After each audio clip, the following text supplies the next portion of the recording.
CMDRF കുറിച്ച് വ്യാപകമായ പ്രചരണം നടത്തുക. CMDRF അഴിമതിയാണ്. കഴിഞ്ഞ ഗവൺമെന്റിന്റെ കാര്യത്തിൽ ഒന്നും ചെയ്യുന്നില്ല. മുൻ സർക്കാരിന്റെ കാലത്ത് 18/5/2021 വരെയുള്ള കുടിശ്ശിക എത്രയായിരുന്നു അറിയാം? അപേക്ഷകളുടെ 34,661. CMDRFിലേക്ക് ചികിത്സിക്കാൻ അപേക്ഷ കൊടുത്താൽ ഡിലേ വരുമായിരുന്നു. 6 മാസവും 6 മാസത്തിൽ കൂടുതൽ ഡിലേ പിണറായി സർക്കാർ ഇരുന്ന കാലത്തും വരുമായിരുന്നു. ഞങ്ങൾ വന്നതിന് ശേഷം 2 മാസമല്ലേ ആയുള്ളൂ.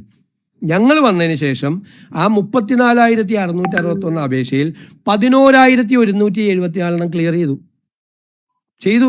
ഈ വേഗത്തിൽ ചെയ്തു. ഈ സർക്കാരിൻ്റെ കാലത്ത് പുതിയ അപേക്ഷ കിട്ടിയിട്ടുണ്ട് 23,653. അതിൽ ഞങ്ങൾ 9,726 ചെയ്തു.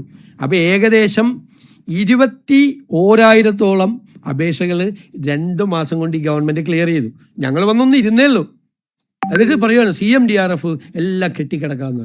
കെട്ടിക്കിടന്നിരുന്ന കഴിഞ്ഞ ഗവൺമെൻറ് കാലത്താണ്. ഞാൻ പറയും, എന്തിനാണ് ഇങ്ങനെ ദ്രോഹിക്കുന്നത്? തെറ്റായ വാർത്തകൾ കൊടുത്ത്. ഇനി